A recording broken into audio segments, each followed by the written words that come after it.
Bonjour Antoine! Bonjour Judy. Aujourd'hui, à l'émission La Voix des étudiants, nous allons rencontrer une jeune équipe d'entrepreneurs qui ont décidé de réinventer le go-kart. Wow, ça a l'air intéressant. Oui, allons les rencontrer de ce pas. Certainement.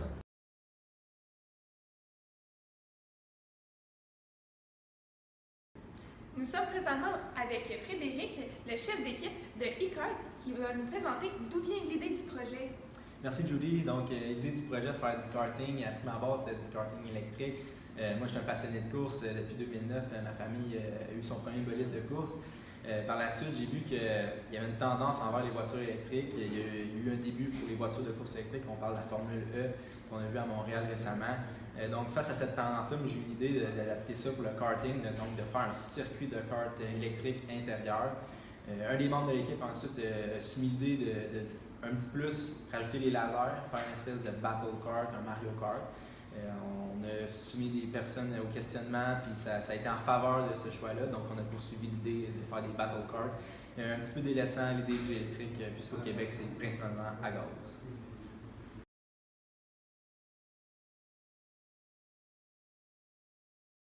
Alors là, on va aller rencontrer directement les concepteurs dans leur bureau. Bonjour les gars. Hey, Je peux vous déranger? Salut. Salut, Salut. Antoine. Salut. Donc là, les gars, faire un projet de la sorte, ça a dû engendrer beaucoup d'émotions, beaucoup d'aspects positifs et vos forces. Mais quelles sont aussi les difficultés que vous avez rencontrées? J'aimerais un peu vous entendre parler là, sur les deux aspects. Premièrement, pour les forces, dans le fond, l'idée de départ était vraiment bonne. Je pense que chacun des membres de l'équipe se sentait concerné par l'idée. Puis on sentait la motivation dans l'équipe, donc tout le monde se portait volontaire. On s'est souvent remis en question, sauf qu'il n'y a jamais vraiment eu de conflit entre les membres de l'équipe.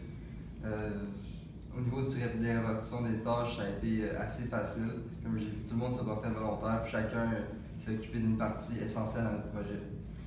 Ouais. Puis au niveau de la motivation, dès le départ, on a frappé peut-être un mur lorsqu'on a vu l'ampleur du projet, les coûts qui étaient impliqués dans notre projet, que le financement qui allait pratiquement être impossible à avoir. Puis on a vu que la technologie qu'on voulait développer, le centre de karting intérieur version Mario Kart, existait déjà en Europe. Donc à ce moment-là, on est venu à faire un consensus qu'il fallait changer quelque chose. C'est là qu'on est arrivé justement avec le pivot. OK. Qu'est-ce que c'est un pivot? En fait, pour nous, c'est un changement d'orientation. On est parti justement avec l'idée d'un centre de karting intérieur, mais l'investissement était de 4 millions, ça n'a aucun sens. Ça qu'on s'est retiré de ça pour finalement aller approcher les centres de karting déjà existants, puis juste leur vendre notre idée avec toute la technologie nécessaire pour faire rouler et ajouter à leur expérience client. Wow, excellent. Ben, merci. Plaisir.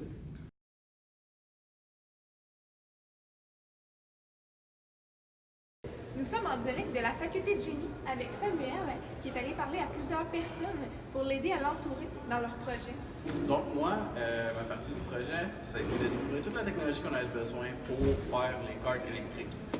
Pour ça, il a fallu que je m'entoure. Je trouve des partenaires en génie mécanique, électrique et informatique. Donc, après ça, après avoir trouvé un partenaire, on a fait de la recherche ensemble pour découvrir toute la technologie qu'on avait besoin.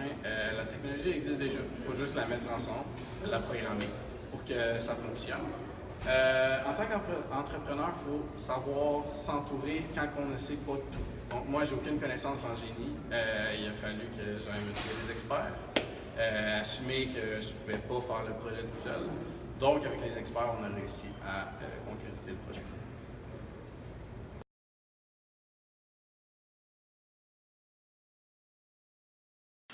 Donc, pour nos émotions au courant du projet, au début, on était vraiment comme enchantés de notre projet, on était vraiment optimistes de ce qu'on faisait. Puis, toute l'équipe, en fait, on sentait vraiment une ferveur envers le projet qui nous attendait. Puis après, mais en fait, on a dû faire un pivot quant à notre projet. Donc, on sentait une certaine nervosité dans l'équipe par rapport à ça. On avait des appréhensions par rapport aux aspects techniques qui s'en venaient avec notre projet.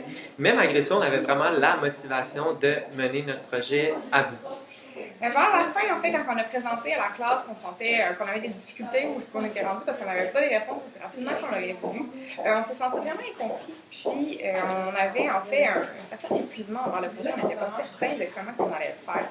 Puis, par la suite, on s'est senti un peu coupable. On a senti la culpabilité, en fait, envers le jugement que la classe avait envers nous parce qu'on ne voulait pas nécessairement pousser notre projet et le continuer après le cours. Donc, actuellement, on est vraiment content d'avoir pris cette décision-là, même qu'on est soulagé par rapport à l'avenir de notre projet, même si ce n'était pas la décision initiale après le pivot qu'on avait prise.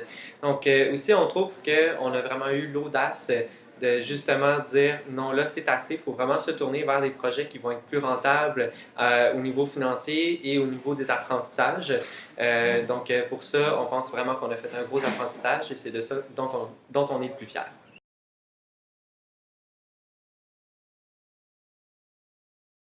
Nous sommes présentement avec Félix et Jean-François qui vont nous parler des apprentissages qu'ils ont vécu tout au long du projet.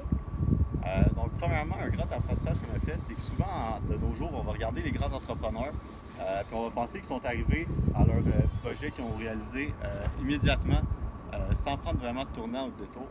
Par contre, c'est qu'on a vraiment réalisé qu'au cours du projet, on ne peut pas suivre une route qui est droite. Il faut vraiment toujours être prêt à prendre des tournants puis se revirer sur nous-mêmes, trouver des solutions à nos problèmes parce qu'il y en a beaucoup qui vont survenir.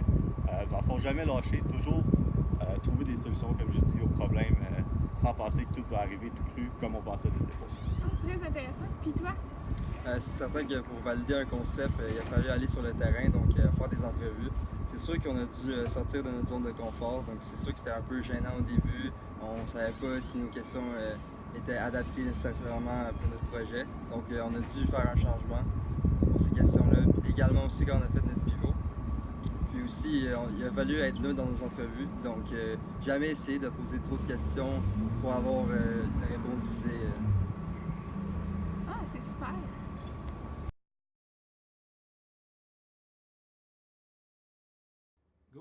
Merci tout le monde. C'était tout pour l'émission La Voix des étudiants. La semaine prochaine. On va rencontrer une entreprise qui a décidé de partir un tout nouveau concept de smoothie. Ah, c'était pas le service funèbre, ça? Ah, maintenant que tu me fais penser, je pense qu'ils ont décidé de faire des bacs urbains. Eh bien, à suivre la semaine prochaine.